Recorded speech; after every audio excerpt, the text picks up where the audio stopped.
Mixopathy को लेकर विवाद खड़ा हो गया है। डॉक्टर्स जो है इसके अगेंस्ट में खड़े हुए हैं, वहीं दूसरी तरफ जो रामदेव ने कोरोनिल मेडिसिन लॉन्च की है उसको लेकर भी विवाद है।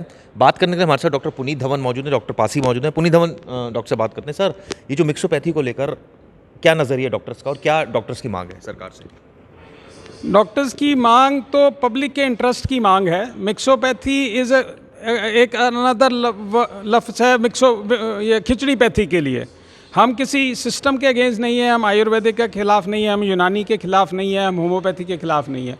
हम खिलाफ हैं जो चीज़ इंसान एक चीज़ को जानता नहीं है उसमें अपना टांग अड़ाना या काम करने की पद्धति के खिलाफ हैं हम। मिक्सोपैथी जो बेसिक इशू आया है, इसमें एक आपका central council of Indian medicine ने एक नोटिफिकेशन जारी की है जिसमें आयुर्वेद वालों को 58 सर्जरीज करने की परमिशन दिया जा रहा है, लाइसेंस दिया जा रहा है कि 58 सर्जरीज। वो सर्जरीज भी ऐसी हैं, आँख, नाक, कान, गला, पेट, एम्पुटेशन, टांगों की सब सर्जरीज वो कर सकते हैं। जब आप समझते हो कि मॉडर्न सिस्टम ऑफ मेडिसिन वाले भी, अगर पेट का डॉक्टर है वो दिमाग की सर्जरी नहीं कर पाता, दिल वाला डॉक्टर है वो यूरोलॉजी की सर्जरी नहीं कर सकता। ये इतनी इवॉल्विंग सर्जरीज हैं जो रोज़ के रोज़ पद्धति बदल रही है, रोज़ के रोज़ अपनी क्रियान्वित करने के तरीके बदल रही है, रिसर्च बेस्ड है, एडवांसिंग है, इट इज़ इवॉल्विंग थिंग। ये खड़ी हुई एक बंद किताब नहीं है। और कैसे आप 58 सर्जरीज़ को आयुर्वेदिक वाले डॉक्टर को, जिनको इस सिस्टम के बारे में कुछ मालूम ही नहीं है, कोई पता ही नहीं है, उनको आप एक राइट दे सकते हो? This is playing havoc with the health of the innocent people. वो जो पब्लिक है जो इतनी पढ़ी लिखी नहीं होगी, वो जो सिर्फ बोर्ड या अस्पताल में घुस जाएगी कि इसके बाहर डॉक्टर सर्जन लिखा हुआ है और उससे वो सर्जरी कराने लग पड़ेगी। और वो आप अंदाज़ा लगा सकते हैं कि जो बंदे को एक चीज़ एक स्टेप आता है, को पेट तो हमें उस पेट को हम जादू का पटारा कहते हैं कि जो पेट खोल के सर्जन भी होता है वो भी परेशान हो जाता है कि मैंने सोचा क्या था, मैं करने क्या रहा हूँ, मेरे टेस्टों में क्या आया था, ये तो नई चीज़ आ गई। तो वो जो well versed with the thing होगा वही कर सकता है। ऐसे ही उन्होंने पहले एनएमसी में भी कुछ एक काम किया था, एक सेक्शन 32 क्लॉज 1 में, जिसमें इन्होंने limited licence to practise limited medicine देने का क्लॉज कर दिया। तो ये एक क्वैकरी है। मिक्सोपैथी का जो बिल है, जो हमारी सरकार की विज़न है, हमें जो लग रहा है कि ये विज़न तो बिल्कुल ही ऑपोजिट है। जो वो कह रहे हैं वो करना नहीं चाहते। मिक्सोपैथी से वो कहते हैं कि हम आयुर्वेदिक को स्ट्रेंथन करना चाहते हैं, हम भी चाहते हैं कि आयुर्वेदिक को स्ट्रेंथन करो। बट अगर आयुर्वेदिक के डॉक्टर को उसके मेडिकल कॉलेज में आप एडमिशन बच्चे को इसलिए दिलवा रहे हो कि तुझे हम सर्जरी का भी परमिशन दे देंगे, तो दिस इज़ लाइक वो एक गलत सी मशीन के साथ आपने एक बोनस दे दिया कि लॉलीपॉप भी देंगे हम तुम्हें। तो वो एक तरीका हो गया। इससे वो एलोपैथी वालों को, मतलब आयुर्वेदिक वालों को तरक्की तो नहीं करवाएंगे, उनको रादर रिग्रेसिंग देंगे, उनको अट्रैक्ट कर रहे हैं ज्वाइन करने के लिए कि आपको हम मॉडर्न सिस्टम करने देंगे। तो इसलिए वो वहाँ भी जा रहे हैं। वो मॉडर्न सिस्टम ऑफ मेडिसिन को भी नुकसान दे रहे हैं, क्योंकि इससे रेपुटेशन, वो स्टेक होल्डर जो पब्लिक होगा उसको नहीं पता लगेगा कि वो किस डॉक्टर पे गया। अगर उसको कॉम्प्लिकेशन होगी तो वो डॉक्टर का नाम ही बदनाम करेगा। इंटरनेशनल मार्केट में आज हमारा मेडिकल टूरिज़्म इतना बढ़ गया है, लोग बाहर से इलाज कराने आते हैं हिंदुस्तान में कि यहाँ सस्ता होता है, यहाँ क्वालिटी का इलाज होता है, यहाँ के डॉक्टर्स इतने रिप्यूटेड हैं। आज के दिन में आप देखो दुनिया भर में 60% 40% वर्क फोर्स, मेडिकल फोर्स जो है इंडियन डॉक्टर्स का बना हुआ है। अमेरिका ले लो, इंग्लैंड ले लो, ऑस्ट्रेलिया ले लो, इंडियन डॉक्टर्स सेटल हुए हैं। वो कौन थे? यहाँ के पड़े हुए गए हैं। अब वही अगर कोई बाहर से आके कहीं खुदा ना खास्ता उस बंदे के बाद चले जाए जो क्वैक था या आयुर्वेद था, और उसने रेपुटेशन ख़राब करनी है, कितनी जो रेपुटेशन हमारी 60-70 साल में बनी है वो सारी की सारी नीचे आनी शुरू हो जाएगी। तो इसमें second stakeholder modern system वाले भी नुकसान हुए। थर्ड स्टेक होल्डर्स हैं पब्लिक, जिनके भले के लिए वो कह रहे हैं कि जी हम वर्क फोर्स तैयार कर रहे हैं, हम डॉक्टरों की कमी को पूरा कर देंगे।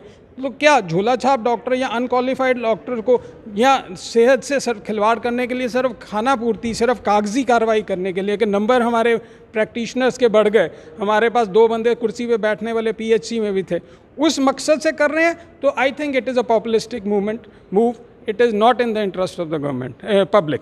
सो उस इंटरेस्ट से हम कह रहे हैं कि इनको ये नोटिफिकेशन वापस लेनी चाहिए, उनको देश की सेहत का ध्यान रखना चाहिए, देश की रेपुटेशन का ध्यान रखना चाहिए. If it is a progressive government, it should not take retrograde steps. लेकिन सर ये सरकार के पास जो बिल आया नोटिफाइड हो गया है, तो ऐसे में सरकार की तरफ से जो सजेशन देने वाले लोग थे, तो क्या उनमें के डॉक्टर्स के पैनल नहीं थे? क्या उनको ये सारी बातें नहीं बताई गई जो आप अब बता रहे हैं? देखो जी, पहले का भी MCI वगैरह भी होती थी, एक ऑटोनॉमस बॉडी थी, कुछ बात करती थी. MCI भी डिसॉल्व हो गया, NMC बन गई. NMC का आप स्ट्रक्चर देखोगे, वो एक बॉडी सरकार की ही बॉडी है, सरकार के द्वारा ही बनाई जाती है, तो ऑब्वियसली सरकार के लिए ही काम करेगी. कोई रिप्रेजेंटेशन नहीं. कहीं उन्होंने पूछो कि जैसे कोई IMA जो स्टेक होल्डर्स हैं, बिकॉज हमारी 3.5 लाख डॉक्टर्स जो हमारे मेंबर्स हैं, अगर कोई ऑर्गेनाइजेशन एग्जिस्ट करती है हिंदुस्तान में, कन्याकुमारी से कश्मीर तक, वो इंडियन मेडिकल एसोसिएशन है. हर तरफ उसके मेंबर्स मिलेंगे. क्या उन्होंने एक बार भी इस चीज़ को डिस्कस किया है ना? कोई स्टेक होल्डर से डिस्कस किया जा रहा है? ये आपको भी मालूम है. खाली इस बिल को छोड़ो, और बिलों को भी आप देख लो. डॉक्टर पासी, आपसे भी जानना चाहूँगा, कोरोनल मेडिसिन को लेकर भी बहुत विवाद खड़ा हो गया है. इसको लेकर भी एक तरह से जहाँ मिक्सोपैथी का विरोध ज़बरदस्त तरीके से डॉक्टर कर रहे हैं, वहीं दूसरी तरफ जो कोरोनल मेडिसिन है, जो भी ये कहा जा रहा है कि ये कोरोना को हरा देगी, इसको लेकर आपकी क्या? जो मेरा ख्याल है ना, जो भी कोई मेडिसिन पहले एक्सपेरिमेंटल करना चाहिए, बगैर एक्सपेरिमेंटल ऑथराइजेशन के बगैर उसके बाद नहीं डिक्लेयर करना चाहिए. आयुर्वेदिक मेडिसिन ये नहीं है कि हम उसको निगलेक्ट करते हैं, बड़ी अच्छी हैं, हर्बल नॉन टॉक्सिक हैं, उनके टॉक्सिक इफेक्ट कम होते हैं, और पर इनके इफेक्ट लॉन्ग टर्म में ज़्यादा होते हैं. अगर कोरोनल वगैरह हम, बड़ी अच्छी बात है कि उन्होंने इंट्रोड्यूस करी है, पर ये उनको आफ्टर टेस्टिंग करनी चाहिए, क्लिनिकल ट्रायल देना चाहिए, जो एक अच्छे सेंटर में, जैसे ऑल इंडिया इंस्टीट्यूट में और अच्छे इंस्टीट्यूट हैं. ये नहीं कि अपने आप 1000 पेशेंटों को मैं दे रहा हूँ दवाई, ये बड़ी अच्छी है जी, आप ये ले लो. वो एक अच्छा चीज़ नहीं है, वो एक अलग तरीके की नॉन साइंटिफिक है. बाकी मिक्सोपैथी जो है, हमारा मेन फंक्शन जो हमारे देश का, मैं समझता हूँ जो सरकार का फंक्शन है कि अभी हर एक के पास मेडिकल हेल्थ समझे.